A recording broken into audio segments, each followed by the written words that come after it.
এই উপনির্বাচনে তৃণমূল কংগ্রেস প্রার্থী শক্তি পাণ্ডে বিপুল ভোটে জিতবেন, তিনি এগিয়ে আছেন। গণতান্ত্রিকভাবে প্রচার হয়েছে, তৃণমূল প্রচার করেছে, সিপিএম প্রচার করেছে, বিজেপি প্রচার করেছে, আর যারা যারা দাঁড়িয়েছেন তারা প্রচার করেছেন। এবার আমাদের প্রার্থী তৃণমূল কংগ্রেস,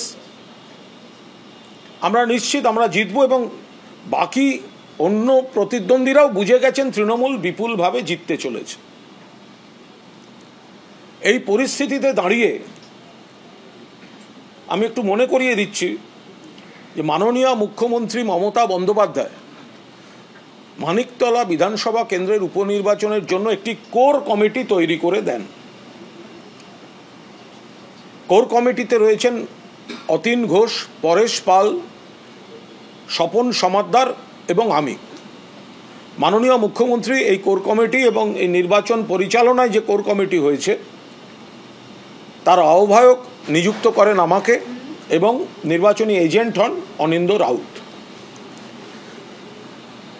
তো তৃণমূল কংগ্রেস পরিবার শক্তি পাণ্ডে প্রার্থী, মমতা বন্দ্যোপাধ্যায়, অভিষেক বন্দ্যোপাধ্যায় দলের প্রার্থী, তাকে সামনে রেখে বিপুল প্রচার, জনসংযোগ এবং তৃণমূল একটা ব্যাপক জয়ের মুখে দাঁড়িয়ে আছে। এই সময় গত 7 তারিখ 7ই জুলাই রবিবার রাত 11:30টায় আমাকে ফোন করেন বিজেপির প্রার্থী কল্যাণ চৌবে। আই রিপিট, 7ই জুলাই রবিবার রাত 11:30টায় আমাকে ফোন করেন বিজেপির প্রার্থী কল্যাণ চৌবে। তার সঙ্গে আমার ময়দান সূত্রে পূর্ব পরিচয় ছিল। তিনি এখন AIFF এর সভাপতি, যদিও লোকে বলে তিনি ব্যর্থ এবং তার কিছুদিনের মধ্যেই বিদায় আসন্ন। আমি আবার ঘটনাচক্রে মোহনবাগান ক্লাবের সহ সভাপতি। কিন্তু এগুলো রাজনীতির বাইরে। আমি যখন রাজনীতির কথা বলতে যাই কখনোই আমি মোহনবাগান ক্লাবকে জড়াই না বা মোহনবাগান ক্লাবের পদ ব্যবহার করি না। কল্যাণ চৌবে ফোন করে, নোয়িং ফুললি ওয়েল যে আমি তৃণমূল কংগ্রেসের তরফে নির্বাচন পরিচালনার আহ্বায়ক মমতা বন্দ্যোপাধ্যায় আমায় সেই নির্দেশ দিয়েছেন, আমরা সবাই মিলে দলকে জেতাতে নেমেছি। নোয়িং ফুললি ওয়েল আমি আহ্বায়ক, কল্যাণ চৌবে আমাকে অনুরোধ করেন তাকে সাহায্য করার জন্য, অর্থাৎ আমার পার্টির সঙ্গে আমি যাতে অন্তর্ঘাত করি, কারণ তারা বুঝতে পারছেন যে তারা হারছেন, তারা বুঝতে পারছেন তৃণমূল পরিবার এক কাট্টা হয়ে নেমেছে। 7 তারিখ রাতে 11:30টায় কল্যাণ চৌবে আমাকে অনুরোধ করেন তাকে সহযোগিতা করার জন্য। নোয়িং ফুললি ওয়েল আমি হচ্ছি নির্বাচন পরিচালন কমিটির কনভেনার। যদি আমি তর্কের খাতিরেও ধরে নিই যে প্রতিপক্ষের কাছে সাহায্য চাওয়া এটা গণতান্ত্রিক রীতিনীতির সৌজন্য, আই রিপিট, যদি আমি তর্কের খাতিরেও ধরে নিই গণতান্ত্রিক পরিসরে তুমি যে দল করো আমি যে দল করি, সাহায্য চাওয়া একজন প্রার্থীর পক্ষে এটা সৌজন্য, এত অবধি আমার কিছু বলার ছিল না। কিন্তু AIFF সভাপতি কল্যাণ চৌবে তার AIFF এর সভাপতি পদের অপব্যবহার করে তিনি আমাকে প্রস্তাব দেন তার হয়ে কাজ করলে তিনি আমাকে ক্রীড়াক্ষেত্রে রাজ্য বা জাতীয় স্তরে কোনো বড় পদে নিয়ে যাবেন, অ্যাকোমোডেট করবেন। এটা তো এক ধরনের ঘুষ। কল্যাণ চৌবে তিনি আমাকে প্রস্তাব দেন, আমি সেই অংশটা আপনাদের শোনাচ্ছি। একদম একদম ঠিক আছে, এটা হতেই পারে, আপনি লড়েছেন, দেখা যাক, বাকি আবার কথা হবে।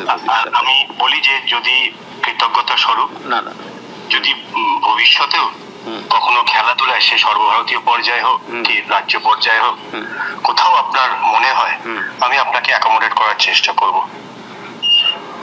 থ্যাঙ্কস, আপনি বলেছেন, আমার খুব একটা ওসবে আগ্রহ নেই, তবে ঠিক আছে। অর্থাৎ তিনি, আমি যদি তার হয়ে কাজ করি, তিনি আমাকে রাজ্য বা জাতীয় স্তরে অ্যাকোমোডেট করবেন।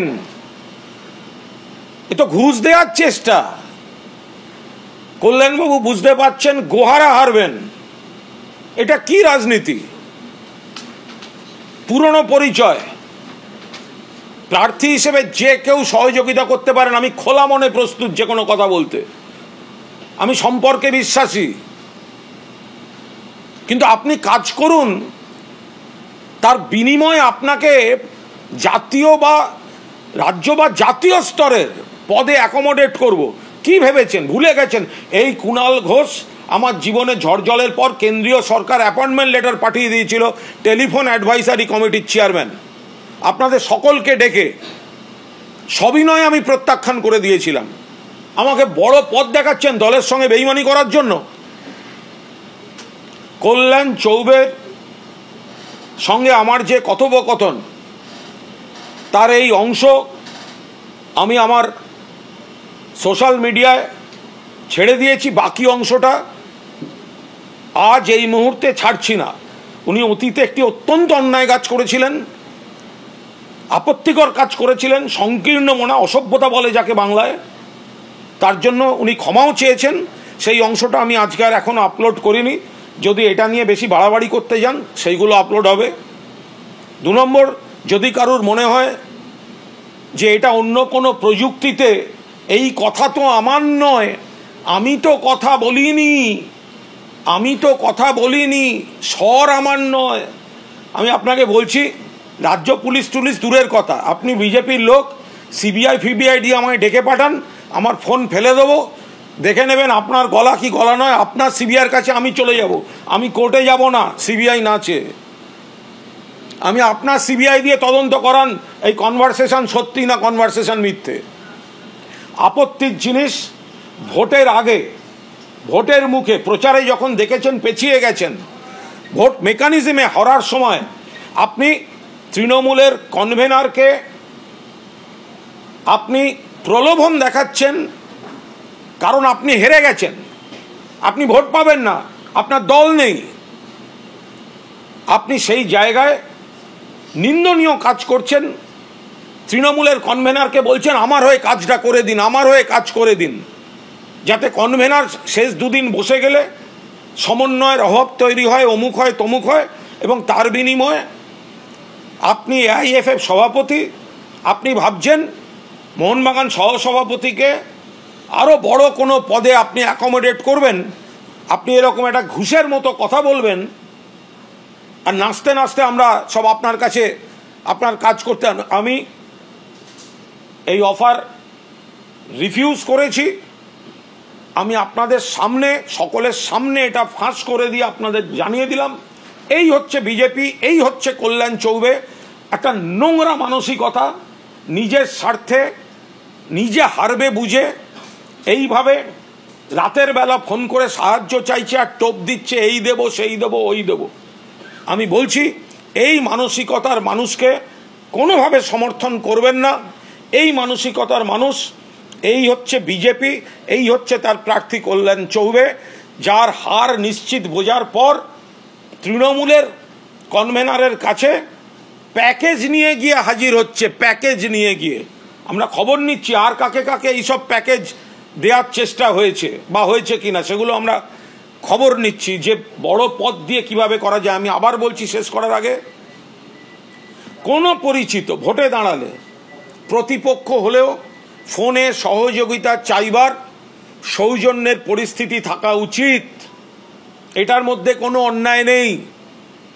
কিন্তু উনি যদি শুধু ওটুকুও বলতেন, পরিচিত দেখবেন, বলতাম নমস্কার ভালো থাকবেন ইত্যাদি, আপনারা অডিওয়ে দেখবেন আমি বলেছি আমার কাজ আপনার পার্টি আর আপনাকে হারানো, আমার কাজ আমার পার্টিকে জিতিয়ে আনার জন্য পার্টির সৈনিক হিসেবে কর্তব্য পালন করা। আর উনি আমায় বলছেন কৃতজ্ঞতা স্বরূপ আমার হয়ে কাজ করুন, কৃতজ্ঞতা স্বরূপ রাজ্য বা জাতীয় স্তরের বড় পদে আনবো বা পদে অ্যাকোমোডেট করার চেষ্টা করব। এই সব কথাবার্তা আমার ঘৃণ্য রাজনীতি মনে হয়েছে, ঘৃণ্য রাজনীতি, নরকের কীটের রাজনীতি।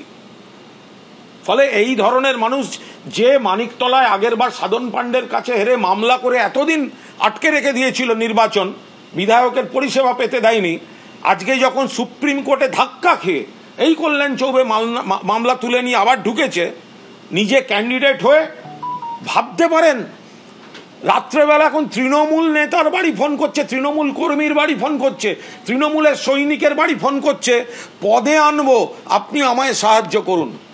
সকলের সামনে জানিয়ে দিলাম। আর যদি মনে হয় এটা ঠিক নয়, আপনার সিবিআইকে দিয়ে আমায় ডেকে পাঠান, আমি ফোন এবং যন্ত্রপাতি নিয়ে আপনার সিবিআইয়ের বাড়ি চলে যাব।